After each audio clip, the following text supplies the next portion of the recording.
Baiklah semuanya, jadi pemerintah Denmark baru saja merilis data penting tentang populasi migrannya. Dan dengan itu, ada tekanan tambahan pada pemerintah Inggris untuk melakukan hal yang sama, karena pemerintah Inggris tidak mencatat status imigrasi seseorang ketika berkaitan dengan kejahatan atau ketergantungan pada bantuan sosial.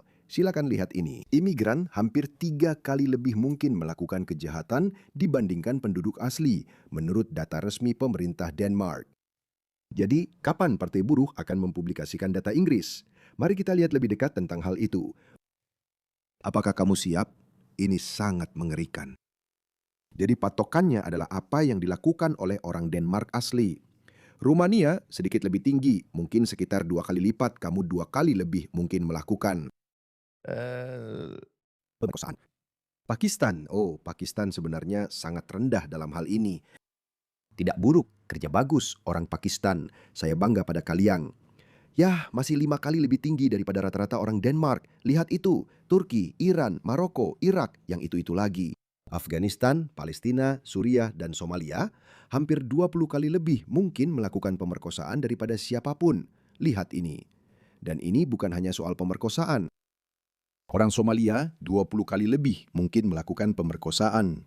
Penyerangan terhadap petugas pemerintah, Somalia lagi berada di urutan teratas. Orang Ethiopia, orang Uganda, orang Tunisia, orang Palestina, percobaan pembunuhan 27 kali lebih mungkin pemerasan. Oh, orang Palestina? Ya, tentu saja, mereka sudah banyak pengalaman. Somalia, bekas Yugoslavia, pembobolan, Palestina, ya ampun. Lihat itu. Apa yang kamu dapatkan dari empati kamu terhadap perjuangan Palestina ya? Apa yang kamu dapatkan? Pemalsuan. Sebenarnya aku terkejut dengan itu. Penipuan Somalia, kamu sama sekali tidak terkejut dengan itu. Semua penipuan tunjangan sosial di Amerika Serikat, orang Somalia menempati urutan teratas. Penganiayaan berat, orang Somalia lagi. Meraba-raba. Oh, Somalia jauh lebih rendah dalam daftar itu. Jadi orang Suriah dikenal suka meraba-raba wanita. Perampokan 33 kali lebih mungkin, 33 kali lebih mungkin. Wah, mencuri di toko orang Tunisia, pencurian orang Palestina. Apa yang kamu dapat dari itu? Mari kita lihat ini.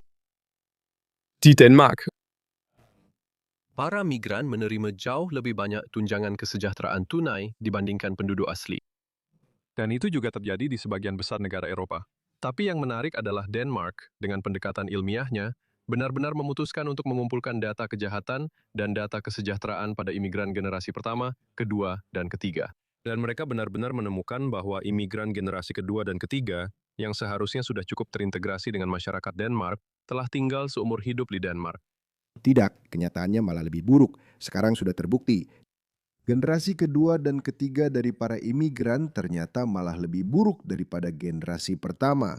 Itu terjadi di semua bidang. Dan banyak dari kesalahan itu sebenarnya ada pada pemerintah daerah. Karena kita punya orang seperti Tony Burke yang berkata, oh kamu tidak harus kehilangan identitasmu. Kamu tidak harus kehilangan siapa dirimu. Kami mencintaimu apa adanya. Kamu tidak perlu berusaha untuk berintegrasi atau berasimilasi.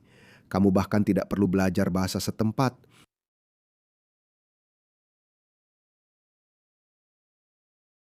Konsep imigrasi adalah orang-orang yang datang ke Australia ingin menjadi bagian dari Australia. Itulah yang diinginkan orang-orang. Dan saya tidak pernah menerima kata asimilasi. Saya tidak ingin orang-orang kehilangan jati diri mereka. Kata integrasi telah digunakan sebagai bagian dari dialog multicultural untuk waktu yang sangat lama. Dan itulah maksudnya. Kita menginginkan orang-orang apa adanya. Saya tidak pernah setuju dengan konsep melting pot, di mana seluruh identitasmu seolah-olah harus dilebur. Itulah hasilnya. Mereka sebenarnya menerima lebih banyak tunjangan daripada imigran generasi pertama. Dan mereka juga memiliki tingkat kejahatan yang lebih tinggi. Maksud saya, satu statistik yang menonjol adalah imigran generasi kedua dan ketiga memiliki tingkat pembunuhan yang 805% lebih tinggi dari penduduk asli dan sekitar 2 kali lipat dari generasi orang tua mereka. Jadi seluruh janji multikulturalisme dan imigrasi massal, yaitu bahwa Anda bisa menerima orang-orang yang berasal dari budaya yang sangat berbeda, latar belakang yang sangat berbeda. Dan jika Anda hanya memperkenalkan nilai-nilai Barat kepada mereka, itu akan begitu memikat hingga sulit ditolak. Mereka akan menjadi orang Barat yang bisa saling menggantikan. Itu tidak berhasil. Dan semakin sering Anda melihat pengakuan akan hal itu dari tempat-tempat yang sebelumnya tidak Anda duga. Anda tahu pemerintah sayap kiri, pemerintah sentris di seluruh Eropa. David Cameron mengatakan bahwa multikulturalisme adalah sebuah kegagalan. Angela Merkel mengakui itu adalah kegagalan. Baru-baru ini di Swedia, mereka memiliki masalah besar dengan kekerasan geng. Dan menurut laporan polisi dari Swedia, 95% pelaku kekerasan geng berasal dari luar dunia barat. Kamu tahu, ada negara-negara seperti Prancis di mana mereka sangat melarang pengumpulan data etnis apapun terkait kejahatan, kesejahteraan, atau hal-hal semacam ini. Yang menarik dari Denmark adalah mereka benar-benar membaginya berdasarkan asal barat dan asal non-barat. Dan ada beberapa studi ekonomi tentang ini baru-baru ini juga, dan sekali lagi, ada perbedaan yang sangat jelas. Ada 2 studi tentang ini, satu di Denmark, satu lagi di Belanda. Dan ditemukan bahwa sebenarnya imigran barat ke negara-negara ini secara ekonomi memberikan dampak positif bersih. Tapi imigran non-barat, saya rasa Michael McCarthy mungkin bahkan pernah menyebutkan ini di acara Anda. Angkanya kadang-kadang mencapai ratusan ribu. Dan Denmark menemukan pola yang serupa, yaitu generasi kedua, ketiga imigran, anak-anak dari imigran non-barat adalah beban bersih terbesar bagi sistem kesejahteraan.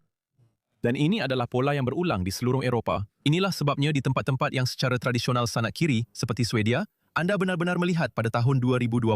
Perdana Menteri mereka, yang merupakan pemimpin Partai Sosial Demokrat, yang pada dasarnya menciptakan negara kesejahteraan Swedia, mengatakan bahwa imigrasi massal telah menciptakan masyarakat paralel. Jadi ketika saya melihat ke seluruh benua, kita melihat adanya pengakuan terhadap masalah dari kebijakan ini.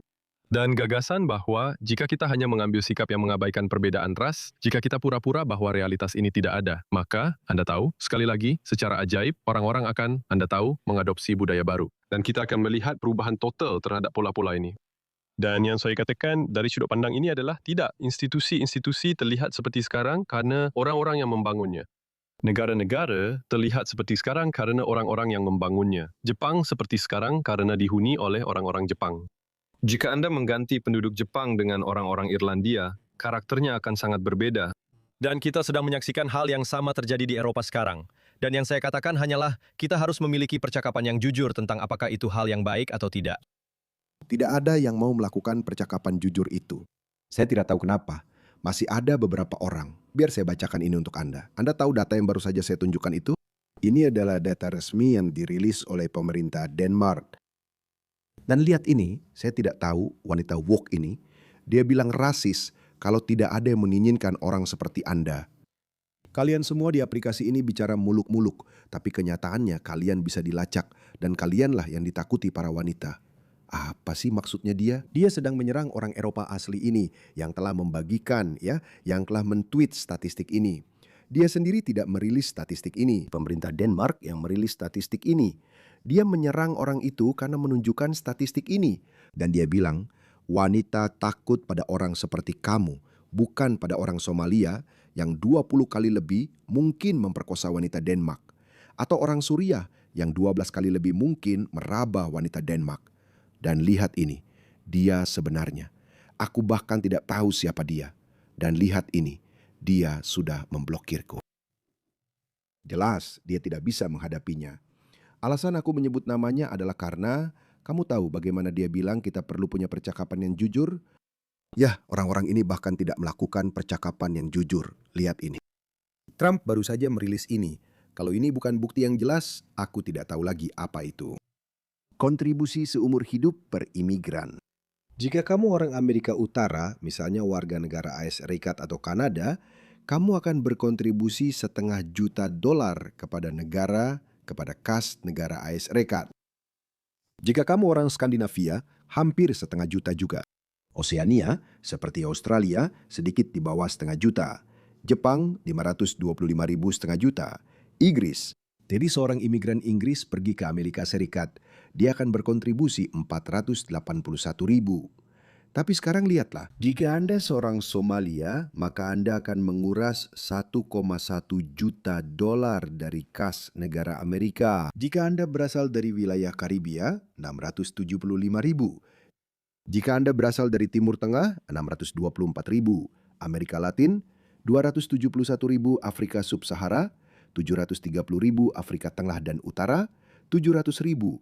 Apa gunanya mendatangkan orang-orang ini? Saya pikir inti dari imigrasi adalah Anda membawa imigran agar mereka bisa melayani komunitas Anda. Itu adalah inti dari menjadi negara hebat, bahwa kita akan mengambil yang terbaik dan terpintar dari seluruh dunia. Itu memang idenya. Ini sama sekali tidak masuk akal, teman-teman. Ideologi kiri benar-benar menghancurkan Barat. Lihat ini, ada beberapa statistik lagi. Di Inggris, ada 176.000 orang Somalia dan 70% dari mereka bergantung pada tunjangan sosial. Swedia, orang Somalia, 70.000. 70% dari mereka bergantung pada tunjangan sosial. Di Norwegia, 44.000 orang Somalia. 70% dari mereka bergantung pada tunjangan sosial. Belanda, 39.000 orang Somalia. 65%. Oh, sedikit peningkatan. Jerman, 39.000 orang. Somalia, 60% dari mereka bergantung pada tunjangan sosial. Finlandia, 25.000 orang. Somalia, 70% dari mereka bergantung pada tunjangan sosial. Apa gunanya mendatangkan orang-orang ini? Apa gunanya, teman-teman? Saya pikir Eropa harus segera sadar dan berkata, lihat, maaf, kami sudah mencoba. Kami sudah mencoba multikulturalisme. Kami sudah mencoba bersikap manusiawi kepada semua orang. Tapi itu tidak berhasil. Karena ini bukan hanya soal bersikap baik, manusiawi, atau kejam. Ini memang bukan model yang berkelanjutan. Kita memang tidak akan bisa bertahan.